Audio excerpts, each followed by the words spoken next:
This meeting is being recorded.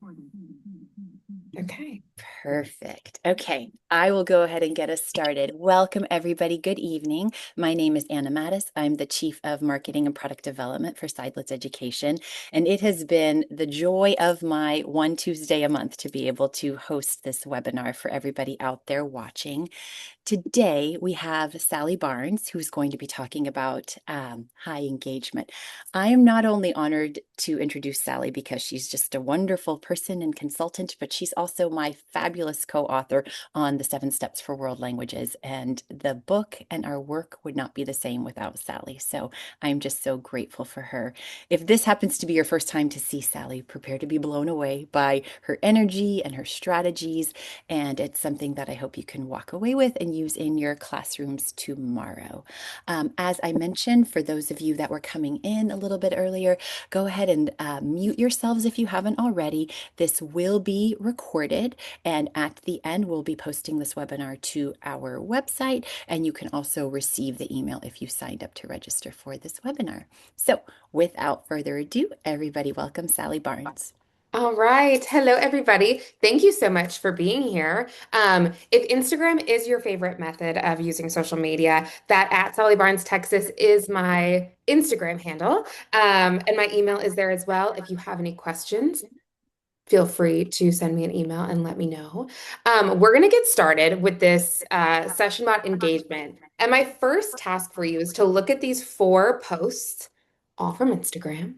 And I just want you to send me a one, two, three, or a four in the chat. Which post interests you the most?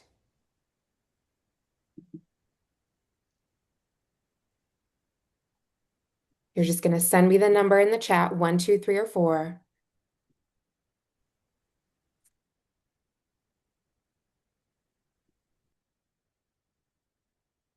Oh, we're all over the place. That's awesome. I love that. Okay. So no matter which one you chose, you're in luck because we are going to be talking about them. So that's really wonderful. Um, In today's session and engagement, here are our objectives. So I am going to read these, and if you are somebody who likes to follow along really carefully, your job in your Zoom is to say the yellow highlighted words along with me. Okay, you do not have to unmute and you don't have to pretend you're saying it if you don't want to. Okay, so I will read them. You can say those yellow highlighted words with me.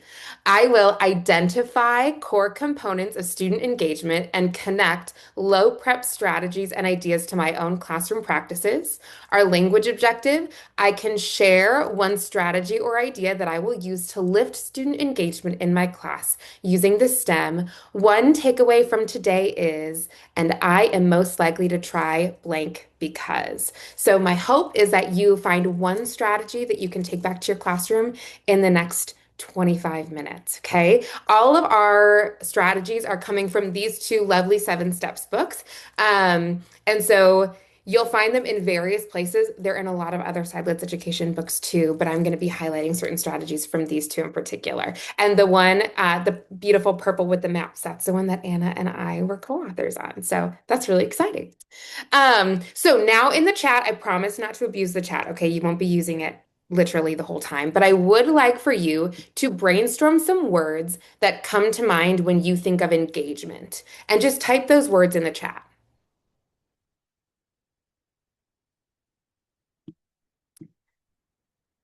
Interest, talking, focused, excitement. I love it. 100% participation, collaborating, compelling, relevant. Oh, you guys are using the best words. I love this. Okay, keep it coming if you haven't added it.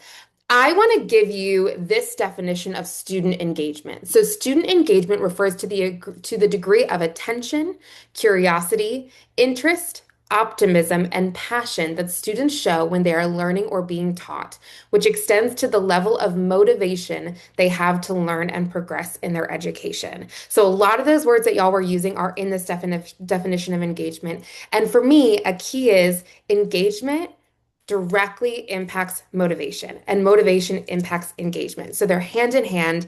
And as a former high school teacher, I can say that it feels like most of my job was just trying to motivate kids, keeping them engaged. But it comes down to these small moments where we can keep them engaged. It's not about the whole lesson being this over the top show. It's about finding these special moments where we pique curiosity, or we draw their attention, or we generate some interest in the content that we're teaching.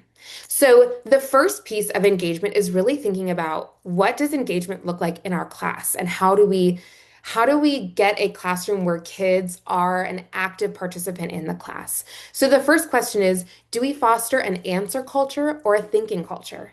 Is there only one correct answer and the kids are thinking, okay, my teacher knows the correct answer, I just have to figure it out? Or are kids participating because we get to come to kind of a group consensus and we get to have conversation? That thinking culture increases engagement because it offers some gray. It's not just a black or white right answer. There's a lot of in between where kids get to participate safely. And this quote came to mind when I was typing this up. Kids don't stop thinking, they just stop doing it publicly. There is a sense of safety when we stay quiet if thinking and thinking out loud feels like a risk. Now, the next question we need to ask ourselves is, are we prioritizing thinking or compliance? And that goes along to this first Instagram post. A room full of thinking sounds very different than a room full of compliance. If I am focusing on compliance, I am focusing on students being very orderly, potentially very quiet. But when we think about thinking, thinking is often messy. It does take time and there is a release of control, but we know that it's beneficial for students to have the freedom to have that think time and to be able to process with their peers, even though it is messy, even though it might disrupt our lesson just a little bit, or they might say an answer that's a little off than what we thought. It is worth it to get them engaged. So here's another quote that came to mind. We were trained from the beginning to see a quiet room, or yes, a quiet room as a good room, and that felt like a skill.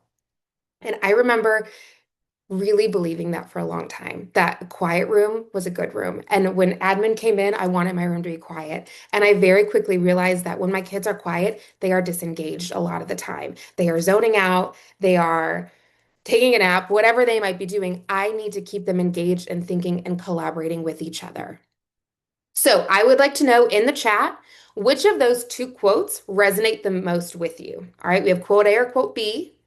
You can just send me an A or B, or if you'd like to give this to me in a complete sentence, go ahead and use that blue sentence stem.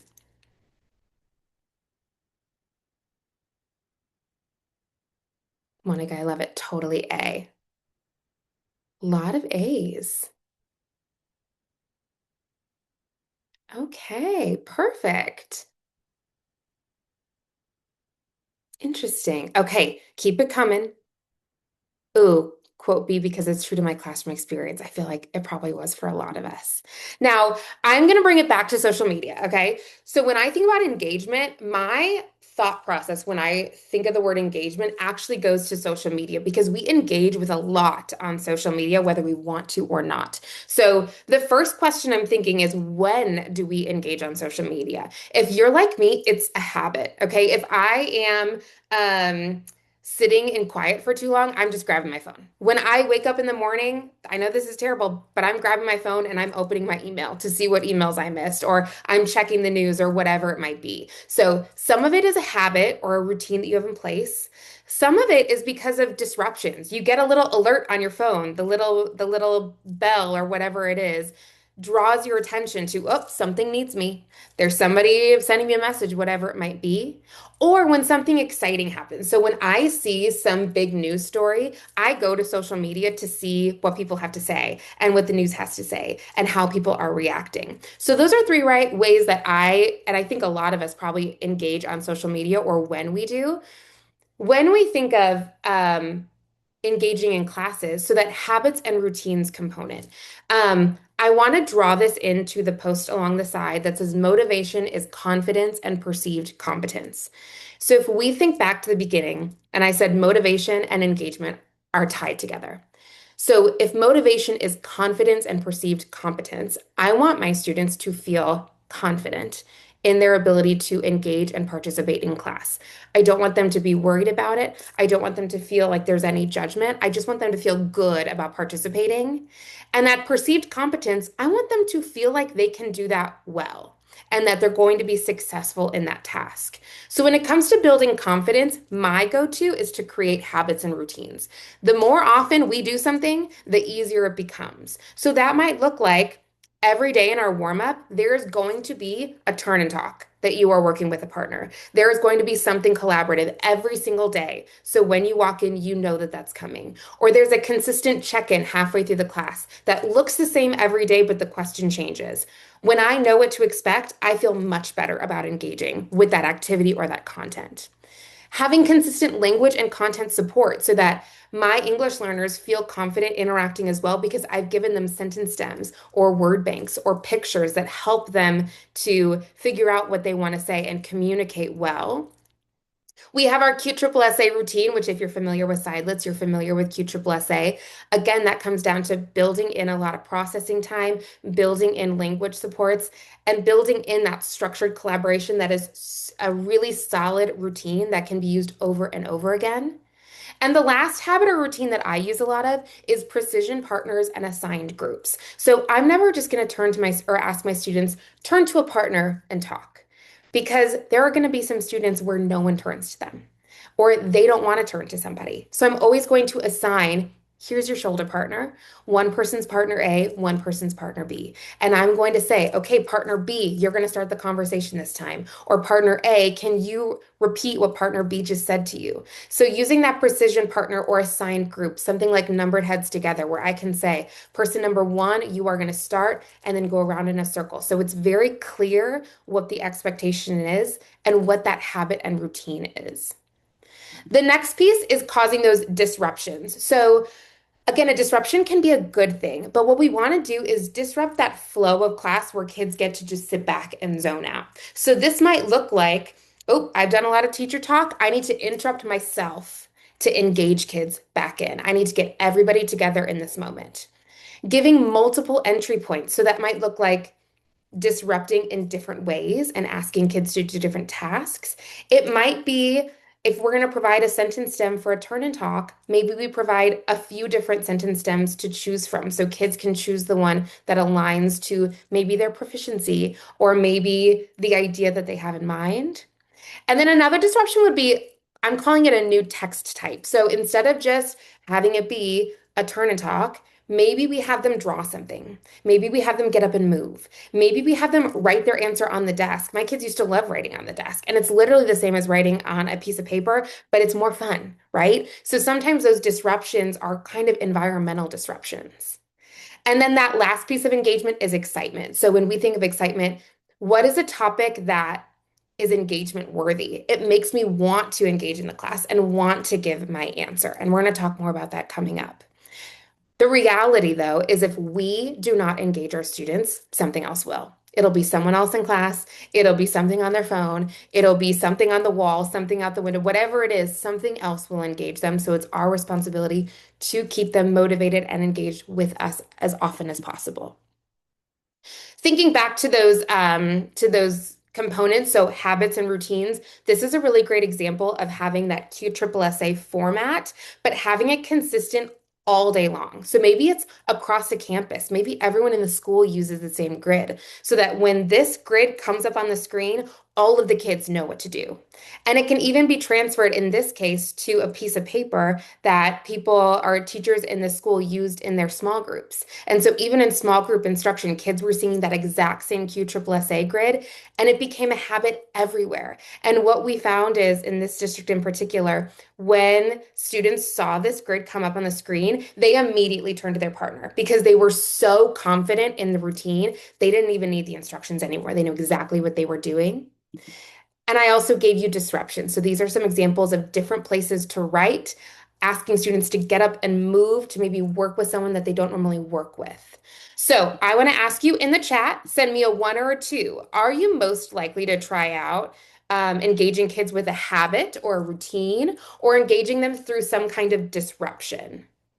Just send me a 1 or a 2.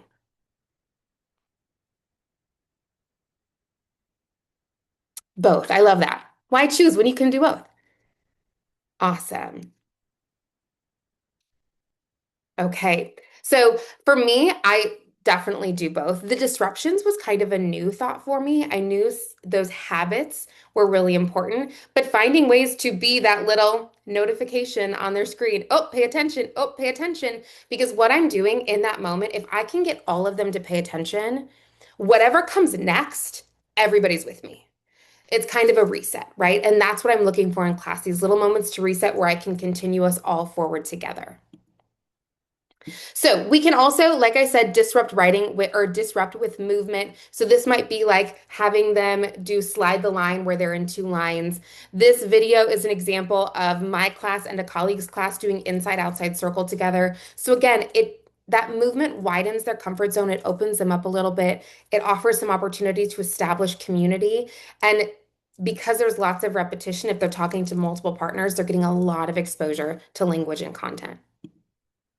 Now, the next question is why do we engage on social media? So we engage when there's something interesting and relevant that comes up on our feeds. We engage when we desperately want to share an opinion or when we desperately want to share ideas. And we engage when we feel like whatever we're engaging with is part of our community. It's our friends, it's our family, whoever community is for us. But when we think about why we don't engage on social media, okay, we don't engage first when we have nothing to say. We got nothing to add, so I'm not going to like that. I'm not going to comment. We don't engage when the content doesn't relate to us. We just scroll on past. We don't engage when we don't feel qualified to interact. We don't feel like we have something to add to the conversation, or if it doesn't really feel like a safe space to interact. We might think of something we would say, but we don't actually engage. And so for students, when we think about engagement, there's two pieces to think about. So this first piece comes from a book called Disrupting Thinking. And the authors talked about the difference between interesting content and relevant content, and they both have their place. But interesting content is fleeting. So something is interesting for a while, but when we get exposed to it over and over and over again, it becomes less interesting over time. Relevant, however, is always going to be so important for engaging because relevant means I am relating to this, I am connecting to this, this impacts the world around me. And I'm adding this third bullet point of relatable. So, for example, the nightly news, the current events might be relevant to my students, but it's not always relatable to them. So, how can I target content or create questions that is relatable? And when I'm trying to think about ways to engage kids, I'm trying to hit one of these. I'm trying to find out a way to make this interesting or create an interesting question, a relevant question, or a relatable question. Because I know if I can hit one of those, a lot of students are likely to engage with me. And it should be low stress to engage. It should be something that feels like it's not a big deal, it's just part of the class. So, ways to make it low stress, asking kids for their observations. It's really hard to be wrong when you're just sharing what you're observing, or you're sharing your opinion, or you're sharing personal experiences. And we also want to make sure that we've established a community where everybody's answer has a place and everybody has a place in the conversation. Because sometimes that disengagement, it might be more like risk management or risk avoidance, right? Them looking like they're zoning out is them communicating, I don't want to share. I don't want to talk about this. And so they might be avoiding that risk because it doesn't feel safe or it doesn't feel low stress. The more low stress I can make it, the better here. So thinking about how do we target this, here are 3 questions I'm asking myself when I am creating questions for my kids. One is, can everyone respond to this question? There is a time and a place for a check for understanding, but sometimes I am just trying to get kids to engage with me. So I'm going to try to figure out a question that literally everyone in the room can answer. And I want questions where there are multiple acceptable answers. So this might look like, I said, opinions, observations, and personal experiences. Those are going to lend really well to these 2 questions. My third question is, do students have what they need to answer this question? So do they have images to rely on? Do they have sentence stems? Do they have a word bank? Am I giving them enough processing time to come up with an answer that they're going to feel is worthwhile? So with all of those components, that's how I'm generating a question that I want kids to engage with. So here are some examples. We were talking about, this was in an elementary classroom, and we were talking about solar energy and wind energy. So the question was, what do you think is the best renewable energy source? There's no right or wrong answer. It was the kids' opinions. But ultimately, they were giving us reasons using the green word bank. And so they were reaffirming their content vocab, but it was in a very safe place. They were just giving their opinion, but I'm still able to assess what do they know about solar energy and about wind energy. Or here's another one. So you might look at this graphic and be like, oh, I have no idea what that says. But my first question is, what do you see in this visual? And your answer could be, I see water. And you are correct in that. So I'm opening the door to engagement by lowering the stress of the type of question I'm asking. Everybody can look at this visual and tell me what they see. They could even tell me colors that they see. I'm okay with that because in that moment, like I said, everybody's engaged. Whatever comes next, everyone is with me here. It's that reset that I'm looking for.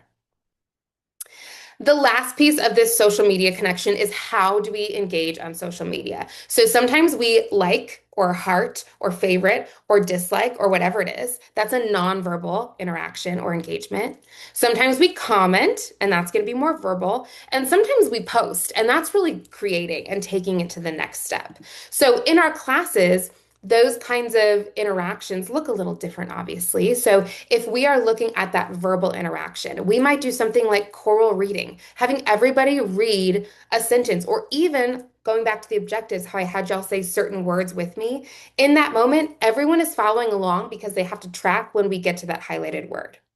Using QSSA, using time talks, putting up a picture and telling your students, I want you to talk to your partner about this for 20 seconds. Partner A, you talk for 10 seconds. Partner B, you talk for 10 seconds.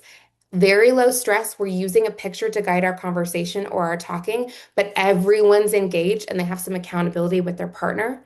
Even better if your time talk can align to the amount of time that kids talk on assessments. That can be really great too.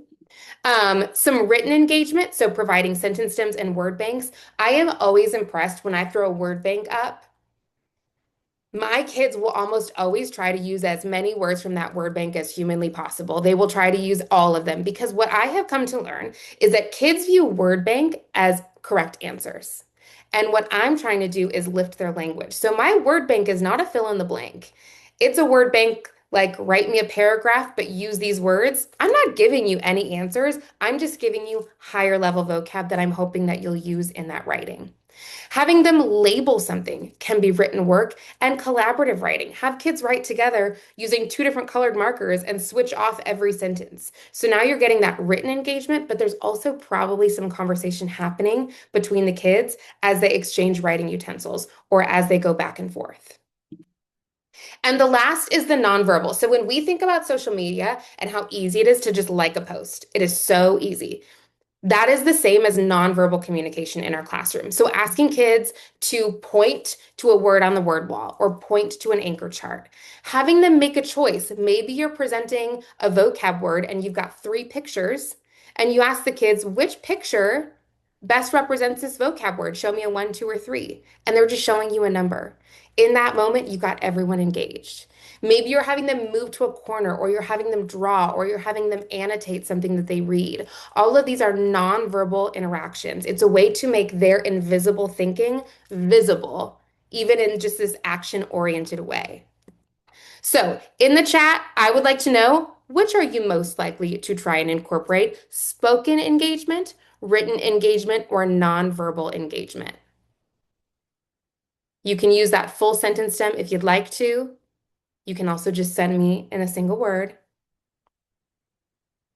I'll say my go-to first is nonverbal to create that super safe space for everyone to participate. And then I'm slowly moving into that spoken and written. Seeing a lot of us are in that spoken category. I love it. Jim coming in with the all 3. Beautiful. All right, here is an example. So this could be like a time talk. I might ask students to partner up and talk about what do they see. 15 seconds per partner. They can just give their examples of what they see in the picture. And then I can move them to writing. Here are some sentence stems. Here's a word bank. This is probably towards the end of the lesson when they've learned about this. But now write me sentences using that picture as your prompt. So I'm kind of bookending the learning by having that speaking first and potentially the writing with the word bank at the end. The last thing I want to explain is this idea of task, don't ask. So instead of just asking a question, maybe we ask kids to do something. It's not about them responding to a question, it's showing me something, drawing a picture, labeling, writing a sentence.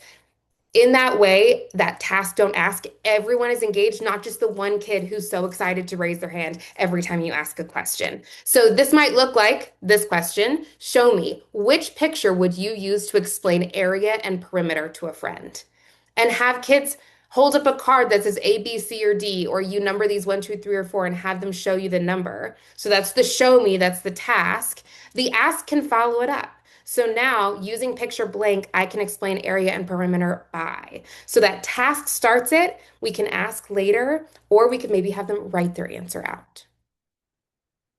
Okay, so why does this matter as the final wrap up?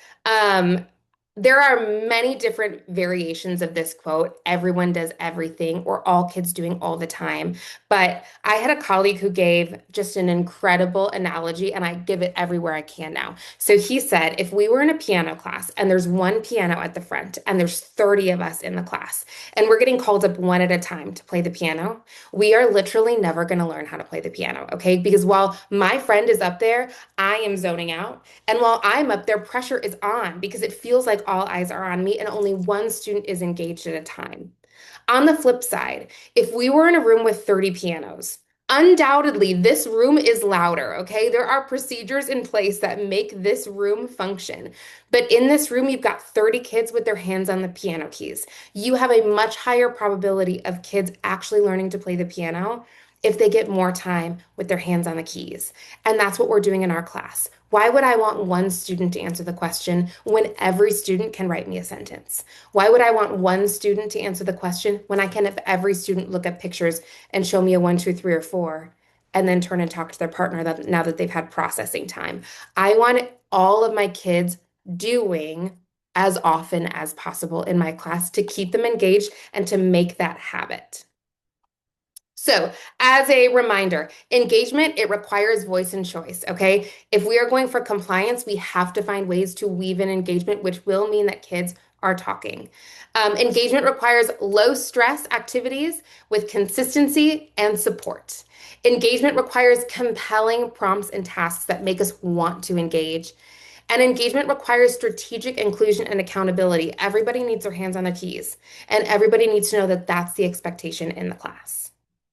So, I just lost my mouse. There we go. Okay, so our exit ticket. My question to you is, what is your main takeaway from today? Before you start typing, I would like for you to show me your favorite emoji or your favorite reaction on Zoom.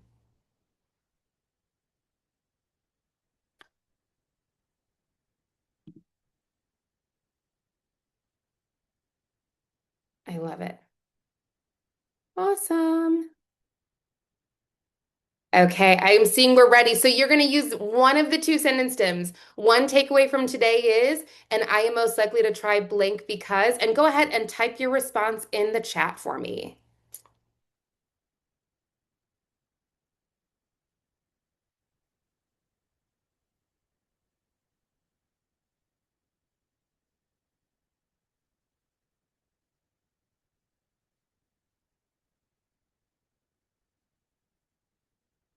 Yay! More pianos may be louder, but more kids learn that way. Paloma, that was so beautiful. And you've heard me say that so many times, I feel like. That was so nice. I love it. Task, don't ask. You're right. That's a good one. I love it.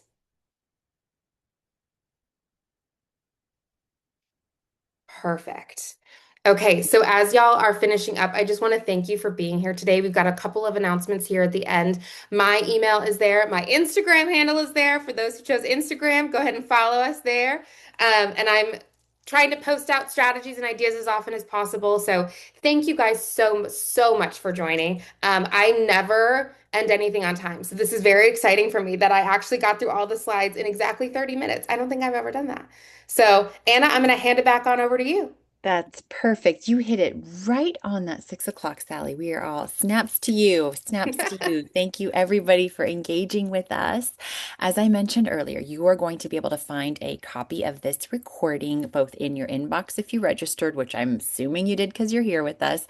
And then also, if you want to see any of our past webinars, you just navigate to our website, sidelitseducation.com, click on our resources, and there you will see our past webinars. We have a fun one coming up for you, yet we're not quite ready to announce it, but just keep on with our socials and our newsletter, and we'll let you know when that's ready. An exciting upcoming event coming next month. I'm sure by now, if you are following Sideless Education, you have heard of our ELPS Flipbook product, which launched just a few months ago in preparation for getting teachers and school leaders prepared for the new ELPS that will be implemented this fall.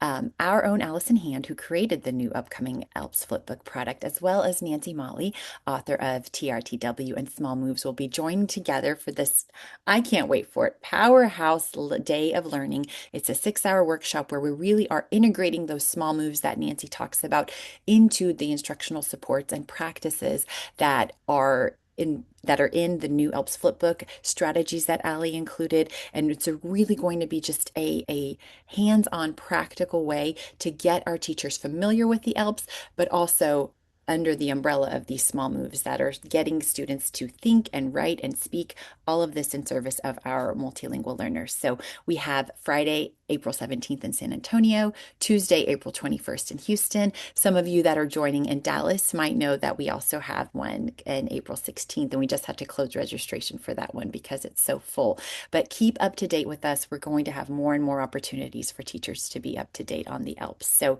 that is that.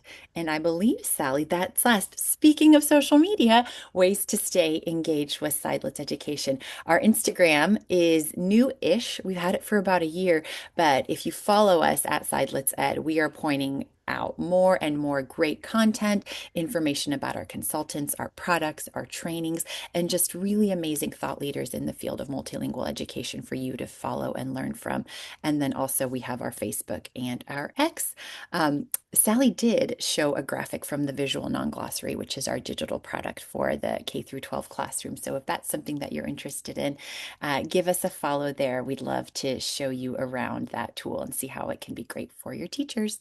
I think that is all for me. Sally, if you would remember to hit stop record this time.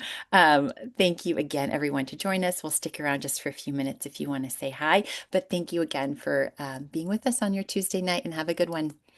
Thanks, everybody. Thank you.